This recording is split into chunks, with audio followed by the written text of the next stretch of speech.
Muy buena porción en Maganadok. No jam indigenous cause gaye maingan and dorem. I'm Lenape, otherwise known as the Delaware people. And we originated on the east coast of the United States, but now there are two communities in Canada, and they're both located along the Thames River in southwestern Ontario. I am from the Wolf Clan as well, and so any of you that know anything about Wolf Clan, you know that we're one of the best clans. Yeah, I want to talk to you about wellness. And I'm going to talk to you about wellness from an Indigenous perspective. There we go. So there's many ways of thinking about wellness. When you think about wellness, what's one of the things that comes to your mind? Mental health, okay? What else? Community. What else? Connection. Satisfaction. Family. Okay. Okay. Lots of good descriptors. In this word scramble, it's identifying wellness from a physical health perspective. It names some of the characteristics that you talked about, but it's missing lots. And so in Canada, you can't see all of what this says. But we've designed this beautiful, complex, comprehensive model to talk about wellness. And it talks about wellness from an Indigenous knowledge perspective. Indigenous knowledge forms the foundation. And so the background color of this model is what we say, PEI red.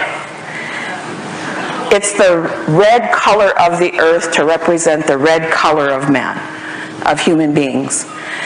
And so we intentionally colored the bottom of this red so that it would be easy to see that culture forms the foundation of everything we do and understand about wellness.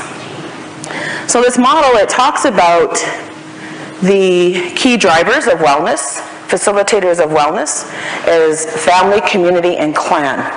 I introduced myself as Wolf Clan.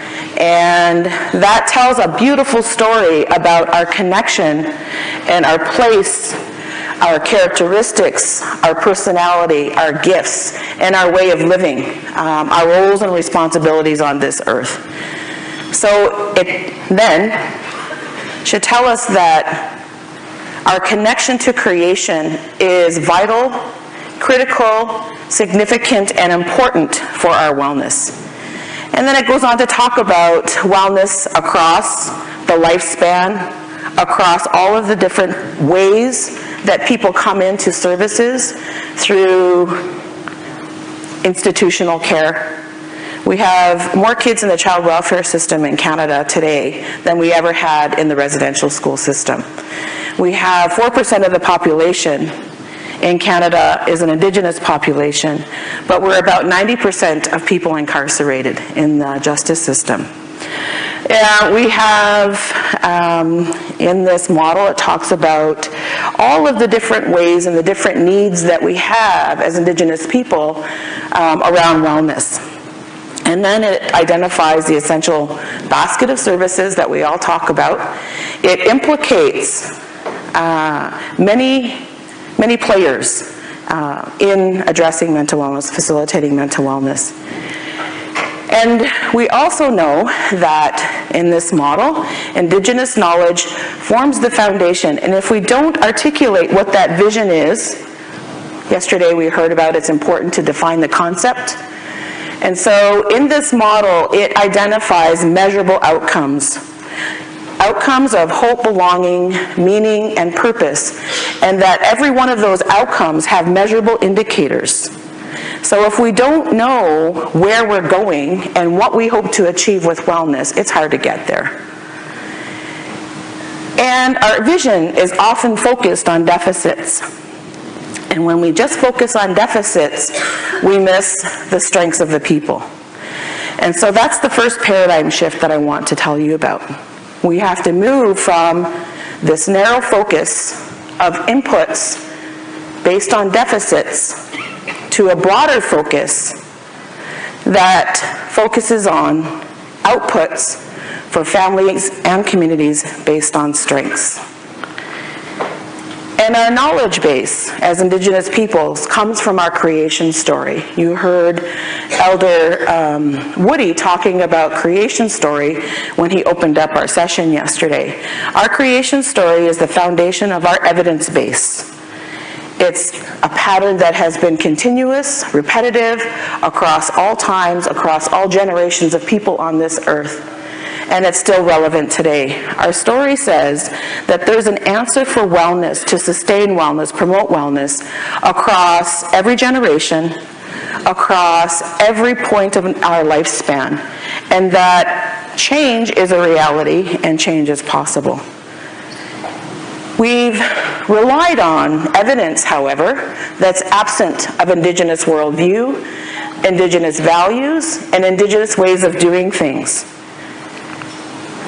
But we have lots of experience as Indigenous people that tells us that that evidence base has not served us very well.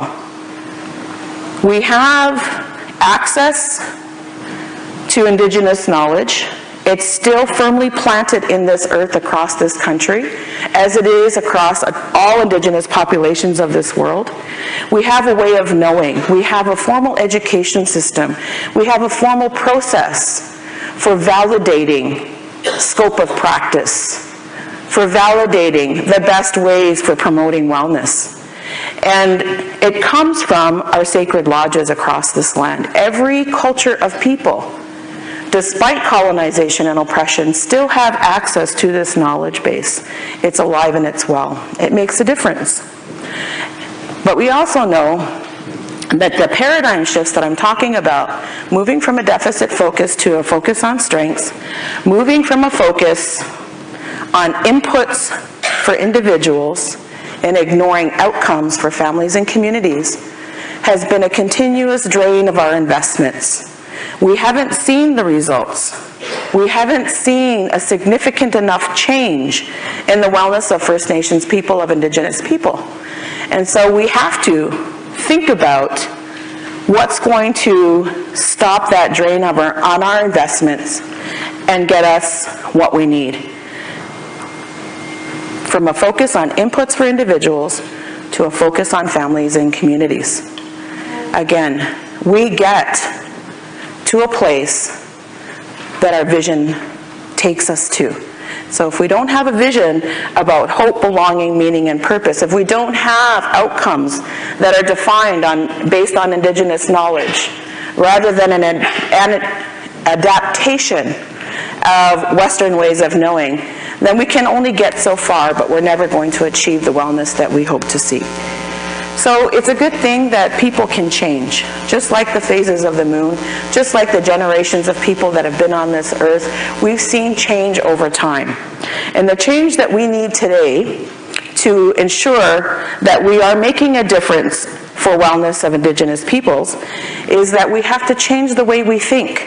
We have to change the way we think to include and understand that Indigenous knowledge isn't void of science. It doesn't mean that we reject science. In fact, our knowledge is full of science. It's full of relevant, meaningful ways of moving forward towards culture. And so change means, oftentimes, that we have to practice how we do things together. And so integration of services, aligning services, collaborating on knowledge, figuring out in conversation how we can work together to make that difference requires that we move through the discomfort of not knowing a whole knowledge system that is foreign. There's lots of people that are necessary to create this change. We've been using the theme of birds. And birds, doesn't matter what kind of birds they are, they carry the seeds of life. And they carry the seeds to ensure that there is life tomorrow. And so as leaders, you have an obligation. If you're working in mental health, and you work with Indigenous peoples, you have an obligation to ensure that there are seeds tomorrow for Indigenous people. And then every once in a while, we have to come together and talk about meaning and what do things mean. Eagles don't flock normally, but they do come together for purpose, for meaning, and for reason. And so your gathering, our conversation, our collaboration, sharing of thoughts, questioning, meaning is important for facilitating that change. If we all just think the same, we can't create change. And if we all stay comfortable in the knowledge that we have available to us today, we don't create change. Change is facilitated by questioning and conversing and collaborating and accepting that change is necessary and difference is beautiful. We can accept diversity if we believe that it's necessary for change. And so our attitudes play a significant role. Bergen said that the mind can only see, the eye only sees what the mind is prepared to comprehend. We can only see what our mind is prepared to comprehend. The foundation of our knowledge is a belief in spirit. Spirit is the foundation of everything. And then it manifests itself in this physical world. And most often, when we're working with people, we focus on the tip of the iceberg. It's the crisis. It's the problem point. Sometimes we see the iceberg that's above the water as beautiful. But most often, our conversation doesn't take us to an appreciation of the beauty and the strength that lies below. And what I'm suggesting to you is that our knowledge, indigenous knowledge, the knowledge of peoples that have been on this earth, is valid, it's relevant, it's strong, and it's sustained us. If that wasn't true, we wouldn't be distinct indigenous people in this world today. And so we have to figure out ways that we're going to work together. How are we going to, what are the necessary ingredients to facilitate change from your perspective, from your experience, from your work with indigenous peoples? And I believe that we have lots and lots of tools to help us do that, and that all of the tools are necessary. It's how we work together with those tools that will make a difference for the change that we achieve. And so we have to ask ourselves, can we make room on the platform for indigenous knowledge? Can you make room? What will be required for you to do that? For our indigenous peoples to bring to the table their practices that have served us since we've been on this earth. And then thinking about indigenous knowledge, how do you get access to that? Because we're not talking about handing it over so that you can do it for us. That's not what indigenous peoples are saying. We're saying that we have knowledge that's credible, that comes from our creation story, that sustained us for generations and generations, that's critical and important for ensuring that we get to hope, belonging, meaning, and purpose. So everybody in the world wants to have hope in their life. They want to know, who am I and where do I belong? What's the meaning of my life and how do I fulfill that? What's my purpose? What is it that I do best? How do I contribute to the world? What's my roles and what's my responsibilities? For indigenous people, we need lots of support to get back to that foundation. And it doesn't mean that it has to be a rocky, bumpy, unstable road, although sometimes that's what change is for us. It means that we have to have vision if we're going to get to a clear path of change. The question is, what's going to be the gold seal for you? What's going to be the stamp of approval? What's the evidence going to be for you that says, okay, I can think about that. I can think about how we have a relationship with indigenous knowledge, with indigenous peoples, how we have a relationship of defining the outcomes and how we measure those outcomes so that they make a difference for the people that we're serving, rather than for the programs that are funded. And so you have an opportunity then. We all have an opportunity to figure out the breath of life that's going to facilitate change. The foundation of our creation story is that the Creator gave us a breath of life, all of us as human beings. And so this knowledge that I'm talking about isn't just relevant for First Nations, Indigenous peoples of this world. It's meaningful for all of us, because we all have the breath of life given to us from the same Creator. And that breath of life was different. It wasn't different. The knowledge that each color of man on this earth was given has its own orientation, has its own value, has its own purpose. And so there are different worldviews. There's not just one. And so the question is, can we wear our capes together? You wear your cape, I'm going to wear mine. And can we come together and stand together with both worldviews to create the change that's necessary? And so it has to do with how we see. How do we see change happening? How do we make room, then, in our belief that Indigenous knowledge is credible? It's not just a philosophy. It's not just a behavior. It's spirit, heart, mind, body. And we have to figure out a way that both worldviews can coexist if we're going to get to carry life into the future. That's our responsibility, is to ensure that we carry life into the future, and that what we do in the way we carry life makes a difference for the people that we're serving. And for us, the focus has to be, again, shifting, paradigm shift number one, moving from deficits to strengths, moving from an absence of inclusion of Indigenous knowledge, values, worldview, to inclusion of Indigenous knowledge and culture as the foundation, from moving from inputs for individuals to a focus on outcomes for family and community, and also moving from that short-term pilot-based funding, 5 governments for one small community of 500 people, to collaborative,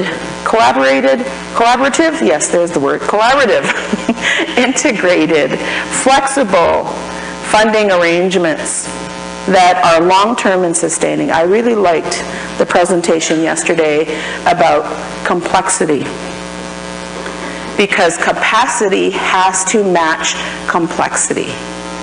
And for Indigenous peoples, we need to ensure that we have capacity to address the complexity of the model that I showed you. So we have some questions. And the question is, when you think about transforming systems, what's truly worth doing, whether you fail or succeed? Now the question suggests that failure could be acceptable. So what would be the benefits of something that failed? That's a question for you. What's truly worth doing, whether you fail or you succeed? And what are the benefits from that? And then what have you done personally to engage others in what really matters? Okay? So there's your conversation. Thank you.